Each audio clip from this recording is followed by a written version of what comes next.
नमस्कार मंडळी, मी आहे प्रियंका। तर आज आपण मटकीची झणझणीत आमटी बनवणार आहोत। मी इथे एक कढई घेतली आहे, त्यामध्ये फोडणीसाठी तेल घ्यायचे आहे। यामध्ये लसूण टाकायची, लसूण लाल झाली की यामध्ये कढीपत्ता टाकायचा। कढीपत्ता फडफडला की फोडणीसाठी कांदा टाकायचा आहे। हा बारीक चिरलेला कांदा लाल होईपर्यंत आपल्याला परतून घ्यायचा। यामध्ये मीठ टाकायचं म्हणजे कांदा लवकर लाल होतो, छान असा परतला जातो, लाल सोनेरी रंगावर येतो। आता यामध्ये आपल्याला टोमॅटो टाकायचा आणि तो देखील छान असा परतून घ्यायचा आहे।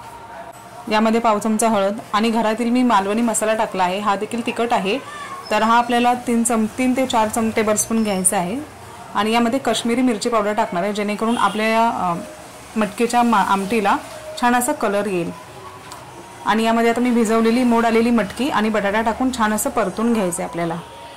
आता यामध्ये पाणी टाकायचं, छान असं मिक्स करायचं आणि झाकण ठेवून छान अशी मटकी शिजवून घ्यायची। वाटण्यासाठी भाजलेला कांदा, खोबरं, कोथिंबीर, हिरवी मिरची, अद्रकचा एक तुकडा आणि 2 लसणीच्या पाकळ्या असं आपल्याला वाटण करून घ्यायचं। शिजलेली आपल्याला मटकी यामध्ये टाकायचं आणि हे देखील आपल्याला वाटून घ्यायचं।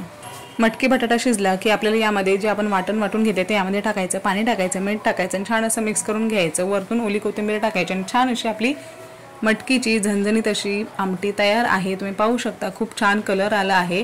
तर तुम्ही देखील करून पहा आणि तुम्हाला जर माझा आजचा व्हिडिओ आवडला असेल तर नक्की लाईक, शेअर, सबस्क्राइब करायला विसरू नका। आणि हा व्हिडिओ तुम्ही पूर्णपणे पाहिल्याबद्दल तुमचे खूप खूप धन्यवाद। असंच आता आपण पुढच्या व्हिडिओमध्ये भेटू।